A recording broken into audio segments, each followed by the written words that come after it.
Hi everybody, welcome back to my channel. This is the 8th video in our Word of the Day series in association with Mrs. Wordsmith. Now today I have chosen a rather interesting word for our Word of the Day. And as I said on Monday, all of the words this week have some sort of history, some sort of connection to another language. Mostly that is Latin. So I'm going to show you the word of the day today. We're going to talk through the picture and the meaning, and then we're going to go ahead and learn a bit about the history, and I'm going to give you a couple of challenges. So without further ado, the word of the day today is unpalatable. I'm going to say that again a few times over, quite slowly. It's a very long word. Unpalatable, unpalatable, unpalatable. Okay, and this word means unappealing or off-putting, like a can of thick brown dog food. Gross. So it means unappealing or off-putting, like a can of thick brown dog food. And you can see in the picture here that our character is in a lovely restaurant. He's got his sort of napkin tucked in, his bib, he's ready to eat a nice dinner. The waiter comes along, he's all excited to start off with, his nice dinner. And then the waiter comes along and serves this disgusting, mushy, brown dog food. You would just look at that and go, ugh, I'm not eating that. So unpalatable means unappealing or off-putting, like a can of thick brown dog food. So for example, some people really dislike Marmite. I love Marmite, but Mr. Thompson finds it really unpalatable. It's something that the smell of it he doesn't like. He finds it off-putting and he doesn't like to eat it. Some people really love Brussels sprouts, but I find the smell puts me off. And then the taste is very unpalatable. I don't like to eat Brussels sprouts. So you can pause the video here and have a little chat with the people around you about all the different types of food that you find unpalatable. Okay, so we were talking about the word unpalatable. Unpalatable.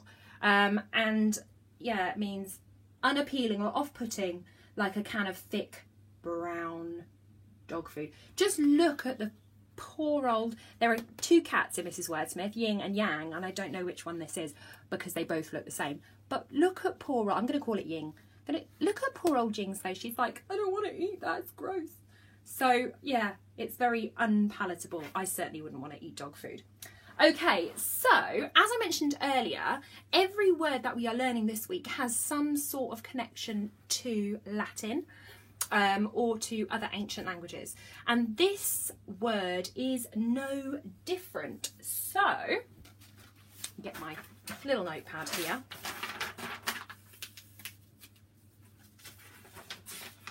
Okay, so the part of Latin that this word comes from, I'm just going to write it down actually so that you can see it.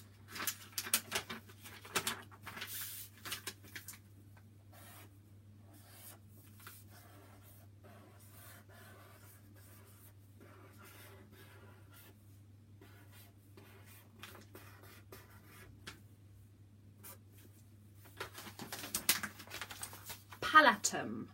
Okay, now you may have heard the word palette before. I'm not talking about a palette that a painter uses to mix their colour. I am talking about the palate in your mouth. And the palate is the part of your mouth that helps you taste. So it has all your taste buds on it. So partly your tongue and the roof of your mouth, we call that your palate. This is the Latin word for palate. It actually just means in Latin the roof of your mouth, the top of your mouth.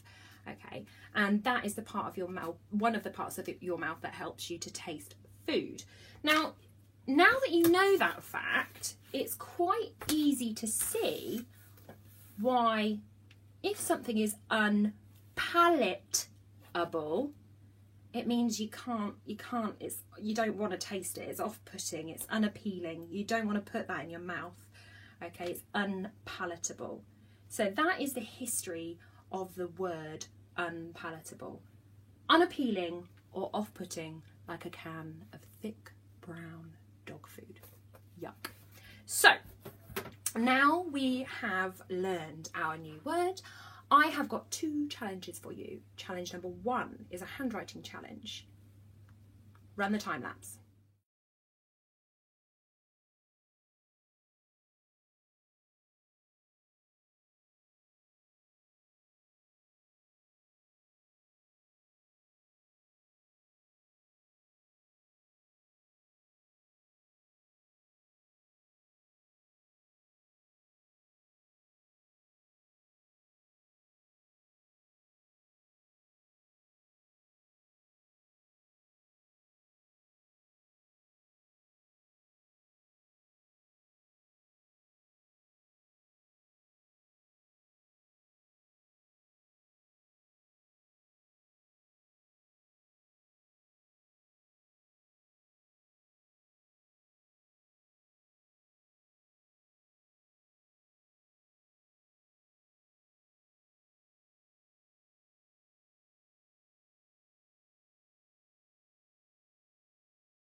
Okay, challenge number 2 is a bit more of a creative challenge. Now, my piece of paper here is terrible, okay? I've just got a bit of, it's a bit curly because it came on a roll. But you can do this in your book. You can do this using a piece of scrap paper. You are going to create a menu. But the rule is, in your menu, in your imaginary restaurant you're going to create in your head, the only food you are allowed to serve people or to offer people in your restaurant is unpalatable food. So you are going to come up with a list of foods that you find unpalatable.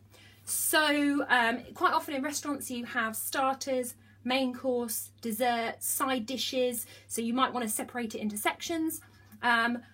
If I were creating a menu of unpalatable food, I would include things like overcooked cabbage, because it has that smell that makes soggy Brussels sprouts. What about that cheese, that blue cheese that's mouldy? It's not. It's like mouldy and it smells icky. I don't like it. Things like that. So be creative, and you can illustrate your menus. You could even recreate the Mrs. Wordsmith drawing to go on the front of your menu. You can add prices, I really look forward to seeing what you guys come up with.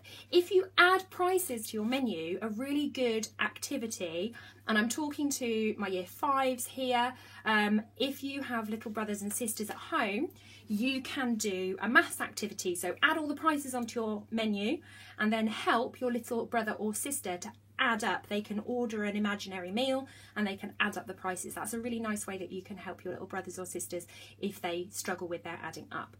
So you are creating a menu of unpalatable foods. So before we go, just have a look at that picture one more time. The word of the day is unpalatable. It's an adjective meaning unappealing or off-putting, like a can of thick brown dog food.